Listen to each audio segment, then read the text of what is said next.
This is New Media Interchange, where we talk about the media world beyond mainstream television and radio, including podcasting, YouTube, live streaming, gaming, and more. I'm your host, Douglas C. Welch, pioneer podcaster, blogger, and writer. In today's show, new media money, CBS streams sports, and tech giants try to stave off the next VHS beta platform war. New media isn't just for the big companies, an assignment to jumpstart your new media creations, and the next installment in our educational In the Classroom series. More after this. Today's show was brought to you by Audible.com. Even though we love new media like podcasting and YouTube, we also love all types of books here at New Media Interchange. If you love audiobooks, you can support us and Third Pass Media by starting your free 30-day trial with Audible today.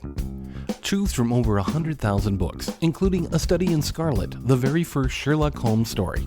Visit audibletrial.com/thirdpass or use the link in the show notes today. In the news.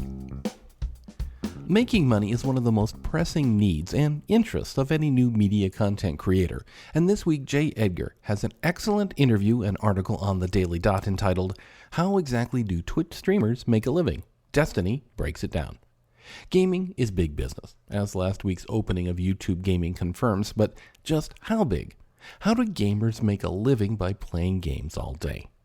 Edgar sat down with full-time gamer Stephen Bonnell, who goes by the handle Destiny on Twitch, to get a better understanding of what it means to make a living from gaming.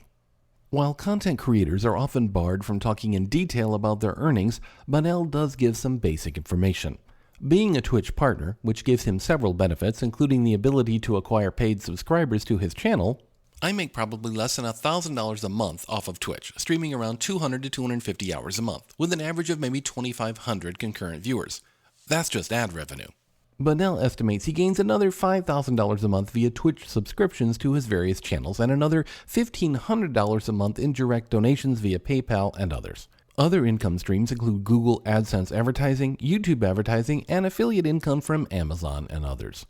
The article estimates an income of around $100,000 per year based on these numbers. While he certainly doesn't make the multiple millions reported by YouTube star PewDiePie, depending on where he lives and his expenses, his income does show a certain level of success. As is obvious here, it requires a combination of funding from a number of sources to fund a full-time career in live streaming. It also requires a lot of work. Bonnell estimates a work week of about 60 hours total, far more than an average office worker. That said, one would hope he's more engaged in and rewarded for his work than the average corporate employee. I know for myself, I often work harder for myself than I ever did as an employee, and yet still gain much more satisfaction from that work. This is one of the great benefits of a new media career, even if it is a lot of hard work. You can read the entire article from the Daily Dot using the link in the show notes.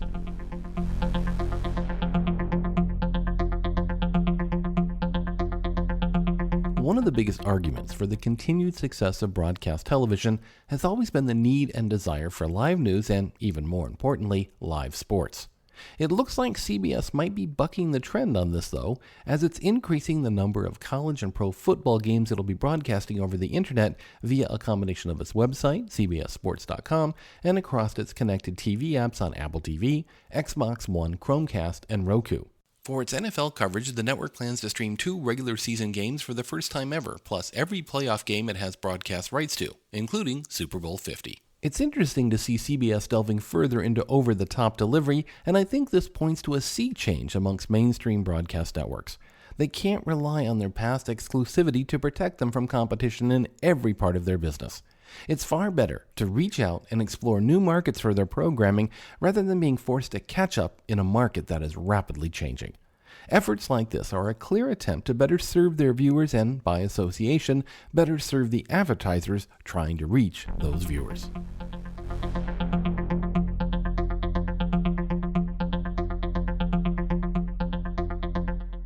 Several big media companies, including Amazon, Google, Microsoft, and Netflix, announced a new Alliance for Open Media to cooperatively develop the next video platform. In my mind, they're trying to forestall yet another platform war, similar to those fought between VHS and beta or Blu-ray versus HD DVD. These companies are hoping to develop an open-source video specification to provide new video formats, codecs, and technologies to support the growing needs of the industry.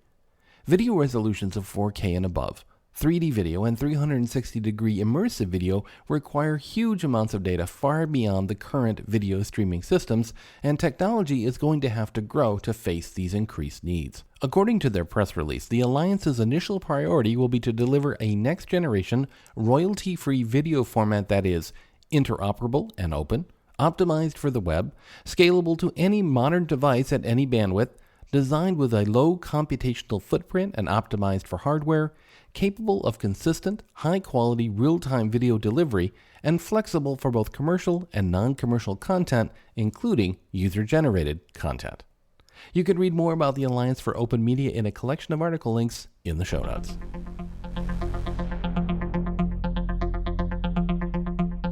In gaming news, a surprising study by the Entertainment Software Association has revealed that adult women now occupy the largest demographic in the gaming industry. Many of us have the image of a pimply-faced teenage boy in his parents' basement when we think about gamers, but the study reports that teenage males only make up about 17% of the gaming population, with women gamers over 18 being 36% of the gaming population themselves. As might be statistically expected, male gamers over 18 make up around 35% of gamers in the study. The picture that emerges from the study is one of expansion across the board. More people are playing more games of various genres across more platforms, with social games on mobile and casual games on PCs emerging as huge leaders. Perhaps more studies like this can begin to kill off the ridiculous cliches that abound in the gaming industry with the same satisfaction of overcoming that big boss level at the end of a game. Any women gamers out there who can help me beat Diablo?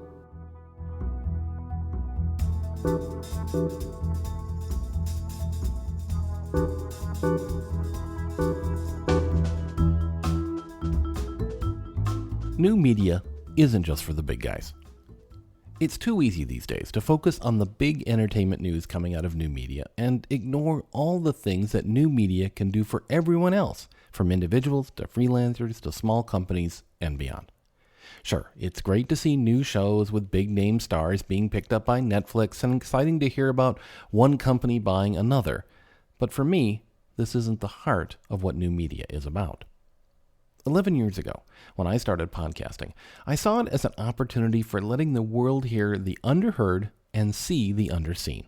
It was about giving distribution and exposure to millions of people who never would have made it through the gatekeepers of mainstream media. Mainstream media, by the very nature of its technology, has extremely limited time available for shows, so the competition is fierce. This often drove content to the lowest common denominator, designed to please the widest range of viewers possible and deliver the largest number of eyes and ears to advertisers, rather than produce great content. New media has no such constraints. You could do a show about woodworking or knitting or gaming or butterflies and easily make it available to those who wanted to see or hear it. You didn't have to garner 3 million views to stay on the air. You only had to create a show that served an interested and devoted niche base of fans. We've lost a little bit of this idealism, though, as money and the influence it buys started to make its way into new media. It took a long time and much outright denial for mainstream media folks, actors, directors, and producers, to understand new media, but now they're taking over. In many ways, mainstream media has done much to increase the visibility and viability of new media. But with this comes a deep danger. With companies like Netflix, Amazon, Hulu, and more, we're seeing the resurgence of the gatekeeper, along with the blockbuster mentality that threatens to push aside smaller and sometimes better efforts by independent productions. Among the overwhelming success of shows like House of Cards and others, we begin to lose sight of the individual or group podcasts, the small YouTube channels, the excellent blogs that sustained new media through its early days. I spend my days reminding myself, and others, that while huge success is nothing to scoff at or avoid, there are millions of people today who can make great use of new media tools to better their lives, their careers, and their businesses. Sure, it can feel a bit overwhelming to feel like you're competing with Netflix or Amazon, but there are different levels to that competition. Sure, you're competing for time amongst all those other players, After all, there are so many hours in the day for viewers, but in another way, you aren't competing with them at all. If you produce something that's niche-focused, directed at a very specific audience, then beyond the time limitations themselves, you aren't competing. Just because you can't be a producer of shows for Netflix or Amazon doesn't mean you can't or shouldn't be producing shows and information that mean something to you and your niche audience. As with all things in life, there are levels to new media and benefits to be gained at all of those levels. You don't have to be producing House of Cards, but you can be producing a great show for you and 1,000, 10,000, 100,000 fans who really want what you have to offer. In one example, look at the number of gamers who have turned their love and passion for gaming into a money-making career.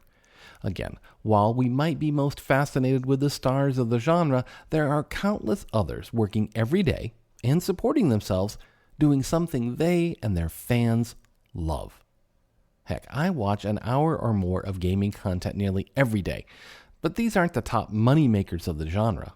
Rather, they're the journeymen of the industry, working every day and developing their craft.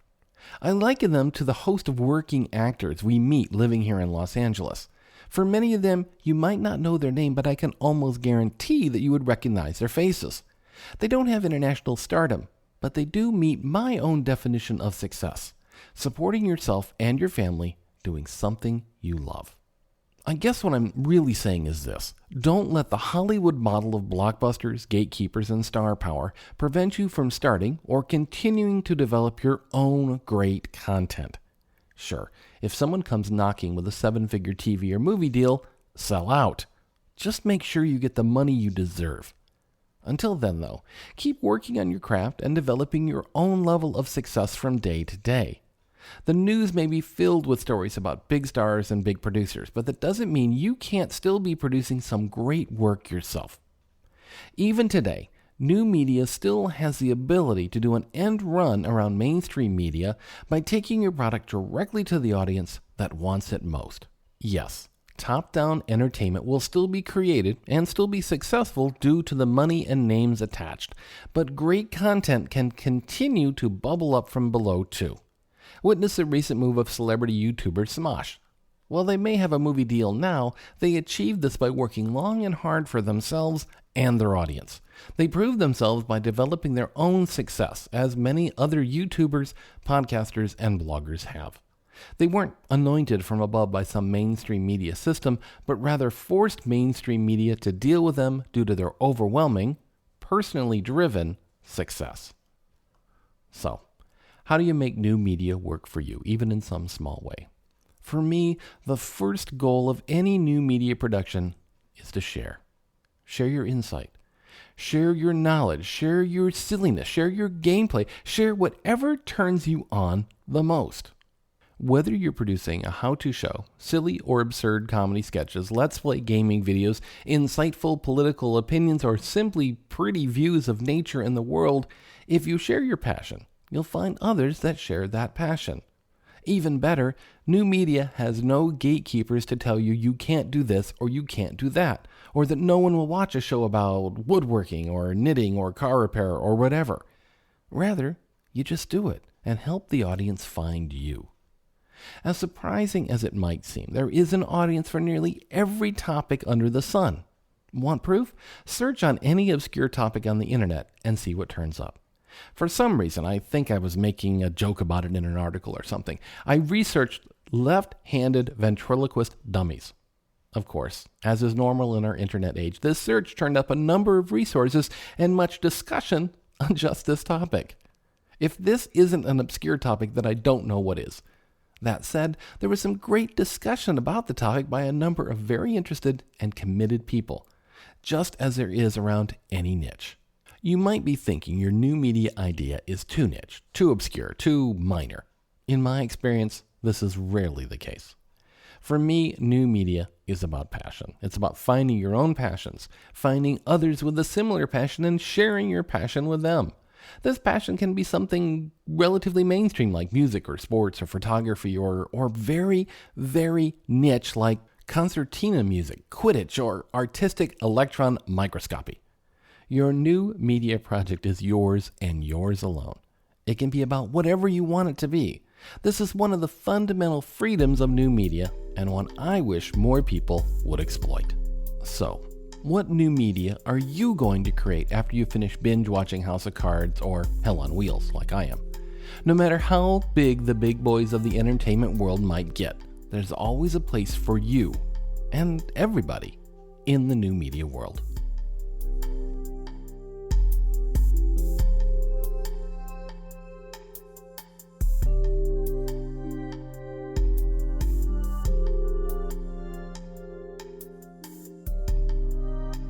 If new media isn't just for the big guys, what are you going to produce? When I'm talking to others about new media, one question that always arises is, but what do I have to say that people will be interested in? The fact is, we all have something interesting to say. We just don't take the time to recognize it for what it is. We let it slip away instead of turning it into the powerful new media it can be. In an effort to jumpstart your new media creation, I want you to accept an assignment to capture all the great ideas you have on a daily basis, so you can turn them into something great to share with others. You might end up sharing it as a blog post, an audio podcast, a video on YouTube, but it really doesn't matter where you share your creations. It's much more important to capture all the great content instead of letting it all just slip away. Step 1. Everywhere you go, take a notepad or a journal, or use your iPhone. This is both your capture device and an ever-present reminder to be aware of the opportunities to gather great ideas. The act of carrying around a journal, setting it on the table when you sit down at the cafe, putting it in your bag when you leave, showing it off to others and explaining its use is like tying a string to your finger or snapping a rubber band on your wrist. It will remind you, passively, again and again, that you need to be paying close attention to what's happening around you and making note of it for later. Next, whenever you're talking with someone, be aware of when you and they are particularly enjoying the conversation. Are you laughing out loud? Are you ranting? Are you commiserating over some lost opportunity, job, lover? Are you both looking at a bird, listening to some heated conversation at another table, watching the clouds roll by and describing what you see? Maybe you're offering advice to a friend who needs your help, or trying to explain a complicated topic to a coworker. Then, write down in your journal the topic of your conversation. It doesn't have to be a detailed reconstruction of the conversation, just a quick line noting the topic and perhaps why it was so interesting.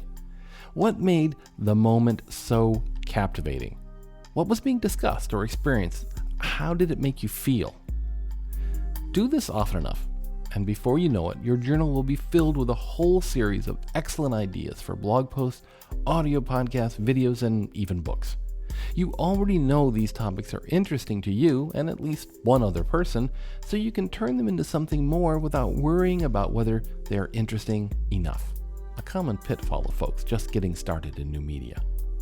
Writer Nora Ephron often related some important words that her mother said to her as she was growing up and facing some adversity or absurdity in life. No matter what happens, it's all copy. In the new media world, it's all content, or at least potential content. Nora said in a later interview, "I think what I learned from my mother was a basic lesson of humor, which is, if you slip on a banana peel, people will laugh at you. But if you tell people you slipped, it's your story. You are in fact the heroine of slipping on the banana peel." Do you accept my assignment? Start doing it today. Share your stories about how it works for you as comments here on the blog, via email to nmi@thirdpass.media, or via Twitter @NMIPodcast. I'd love to hear what you're capturing and how this tip works for you.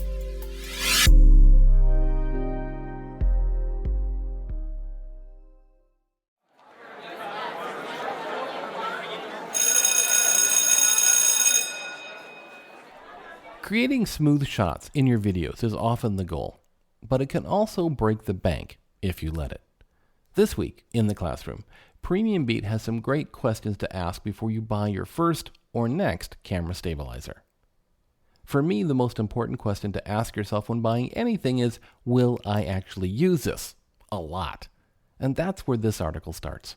Far too many of us buy things that then sit in the closet or garage. These can be very expensive mistakes to make, and hopefully this article can help you avoid a few. Other questions deal with important factors like the mobility you need while shooting, the weight of your stabilizer and cameras, size, and setup time involved. Check out this article as a great place to start and a way to save you both time and money in the long run. Read the entire article using the link in the show notes. That's it for this episode of New Media Interchange, where we talk about the media world beyond mainstream television and radio, including podcasting, YouTube, live streaming, gaming, and more. Some music written and produced by Kevin MacLeod at incompetech.com and used under Creative Commons license by the author. New Media Interchange is part of the Third Pass Media Network. For more information, visit thirdpass.media. Do you have questions or comments? Send them along to nmi@thirdpass.media or via Twitter at nmipodcast. I'm Douglas E. Welch, and we'll be back next week with more new media news.